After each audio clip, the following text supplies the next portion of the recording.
Hoş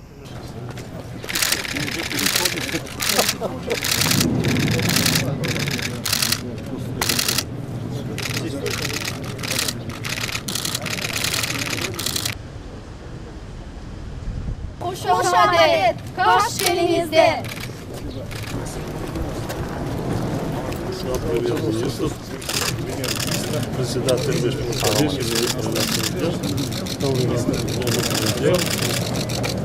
Председатель Государственного комитета национальной безопасности, председатель Саратовской области, председатель города-ресторан, командующий военными войсками Государственного комитета национальной безопасности. Пожалуйста, Hoş geldinizdir. Salomon Doşek. Teşekkür.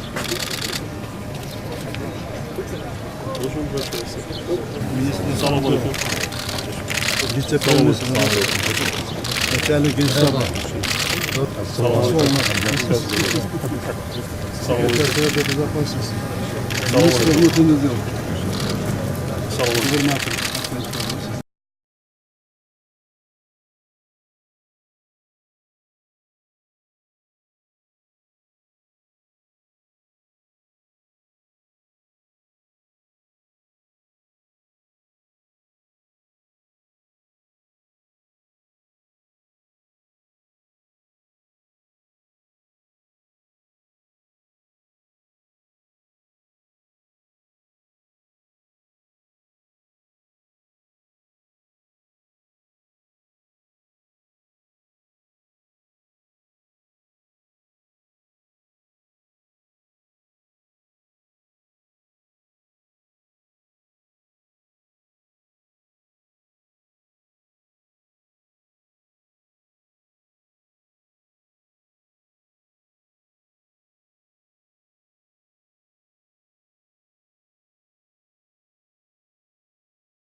Можно улыбнуться.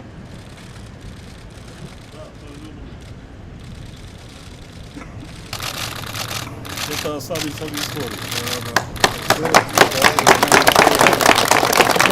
Уважаемый Эмиль Шарипович, уважаемые друзья, братья, салам алейкум, народ, народ.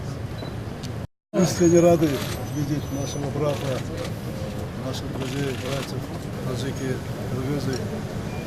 Они всегда жили дружно, мирно. Они веками у нас есть узы дружбы, которые невозможно оторвать. Оторвать невозможно. Но, к сожалению, бывают случаи, инциденты, и это все должно остановить. Добрые соседи, которые живут мирно, существуют. Это уже Богом дано, это воля Аллаха. Воля Аллаха. Соседи не выбирают, соседи дает Бог. Поэтому хотим мы, не хотим, мы должны жить мирно. Мы должны всегда друг к другу с пониманием относиться. И вот сегодня будем в Исфаре, в Чалпанете, политическая воля есть. И я думаю, мы надеемся, что те проблемы, которые у нас есть, были, с помощью Божией мы будем решать. А вам я желаю, чтобы всегда мирно вместе жили. Вам спасибо большое.